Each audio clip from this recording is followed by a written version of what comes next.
Right. Good morning, everybody. Good morning, Pastor. Molwen. Mora. Yeah, it's great that we are here this morning. And I thank you for being here with me. I know that we are different groups of people from different places all over the world. The good news is that I can see some Zimbabweans here, Malawians like me, South Africans from all provinces of this nation, Coloureds, white people, not forgetting Pastor who is from Zambia, and also German people. My name is Master Dawson. Friends like to say Mr. Jokes sometimes because I like joking. I'm a pastor by profession and I work with Word of Faith. Today we are here just to know about how to understand Jesus. Firstly, we will look how it is to understand Jesus. Next, we will discuss where we can understand or the way how you can understand Jesus. And then we will learn what are the advantages of understanding Jesus. And finally, we will discuss what steps are we required just to keep in touch with Jesus Christ. Now, I start the point. Almost all spiritual readers of history are different than what most of us have come to think of them. Be it like Abraham, Jesus, Muhammad, or Buddha. In the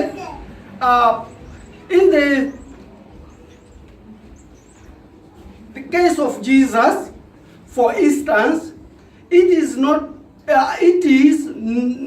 that many different groups of people have their own vision of how he looked. In Africa, for example, he is often portrayed as having African features, whereas in America, he typical has North American features, and so on.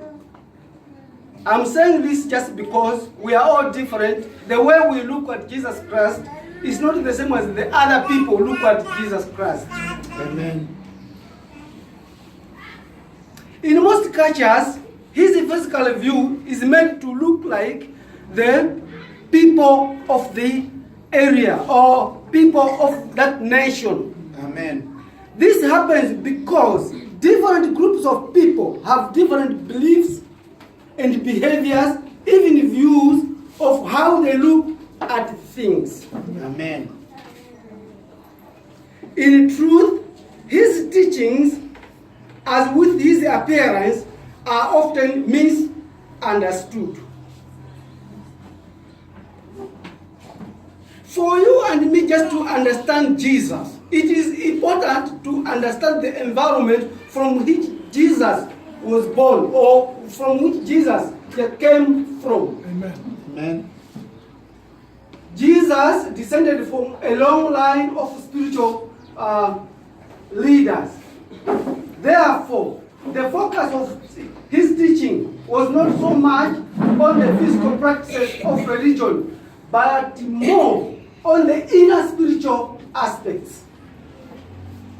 That is why he rejected raw observance of religion. He felt that in his time, many who were practicing religion were just coming from a place of just that practice, not a process of inner change. This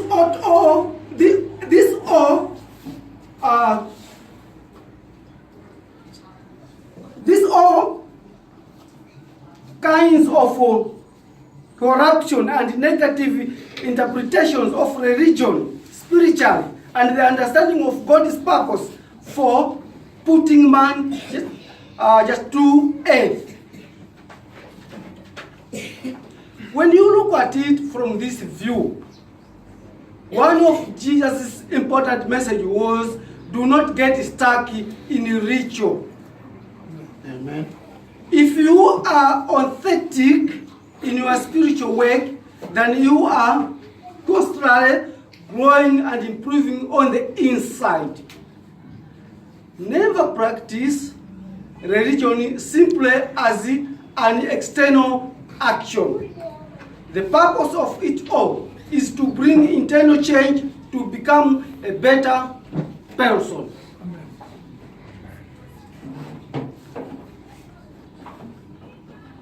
In line with this, therefore, was his great focus on the teaching of love and compassion. It is important for a person just to call himself spiritual and not have great anger and animosity toward another human beings. The core of spirituality is non-judgmental love. Unfortunately, some just take religious teachings and even Jesus' teachings and use it as a platform for separating, looking down on the people, or instilling fear and self-loathing, and then saying that these people are not believing in Jesus Christ. Just clearly one of his overriding message was the Old Testament, which says, love thy neighbor as you love yourself.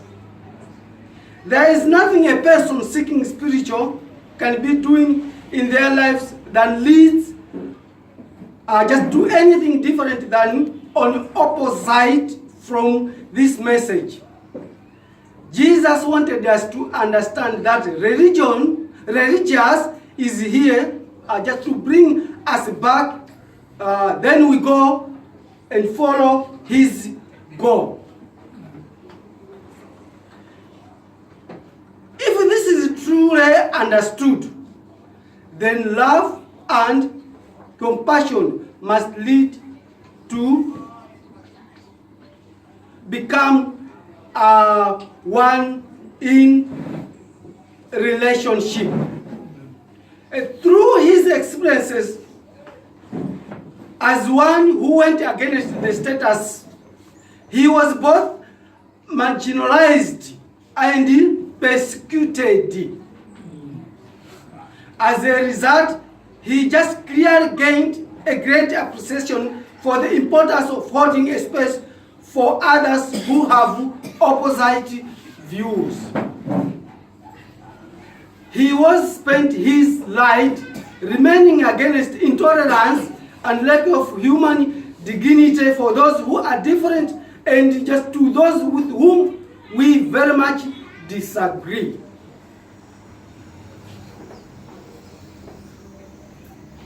What he speaks to us is that underlying all our spiritual behaviors must be an understanding of human dignity and just coming as one in one spirit. As Jesus said, love your enemies and pray for those who persecute you. Brothers and sisters, during this week, we all have so much we can learn from the life and the teachings of Jesus. Just to be religious or spiritual means a constant process of growing and changing.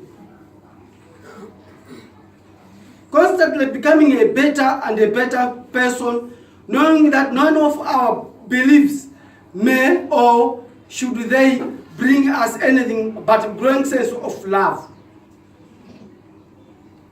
compassion, and being in one spirit for those whom we love, and more importantly for those with whom we disagree.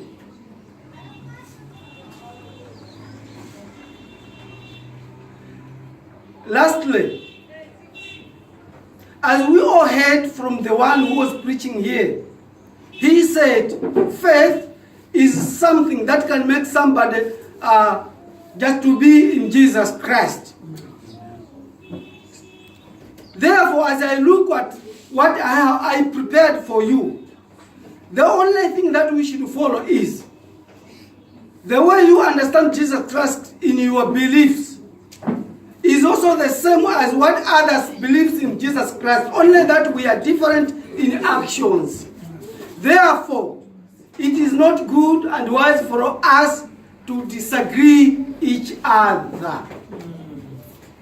Accept everyone's belief and behavior, because the Bible says, do not judge each other. Only that we are different in culture and we are different in believing, but the only point is Jesus is one. Finally, I would like to thank you all for being here with me, listening to what I prepared for you and me.